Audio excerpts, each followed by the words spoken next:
berlatar belakang ras etnis Tionghoa. Nah, kemudian di situ juga ada kelenteng di kampung tersebut. Pada tahun 1774 pindah ke sini orang Cina membuat kelenteng yang baru yang sekarang ini. Ya kalau sekarang sih nggak baru, 1774 ya. Iya. Secara gitu. Dan mereka orang-orang Cina minta izinnya ke Belanda. Jadi orang Cina itu dulu banyak keterlibatan ketika pembangunan benteng. Dan juga mereka juga jadi kaki tangan Belanda, misalnya jadi tukang tagih, tukang pajak, mandor-mandor gitu. Siap. Kebanyakan orang-orang Cina itu dulu. Dan yang mungkin ini luar konteks benteng Spelunci itu sendiri, apakah betul jika rekan mungkin ilmu saya yang kurang, apakah betul tahun 1945 itu sampai 1946 itu terjadi peristiwa di Indonesia yang namanya peristiwa Hari Baru, yang dimana pembantaian warga-warga non Indonesia, Bapak? Etnis Tionghoa ya. Semacamnya, ada yang dari Belanda, Jepang. Ya itu di Jakarta kejadiannya. Kejadiannya langsung. Di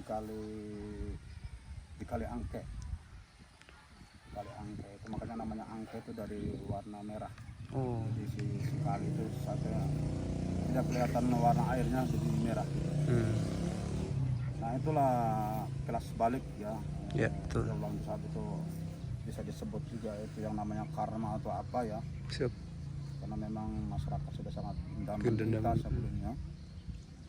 Iya, sempat ada pembantaian itu. Kebanyakan etnis Tionghoa. Kebanyakan. Korbannya. Nah, mengapa etnis Tionghoa, Bapak? Jadi ada kedendaman sendiri sebetulnya. Bukannya kita selama ini selalu dijajah oleh Belanda dan Jepang. Kenapa yang ditargetkan paling banyak itu dan korbannya itu etnis Tionghoa itu sendiri? Mereka kaki tangan.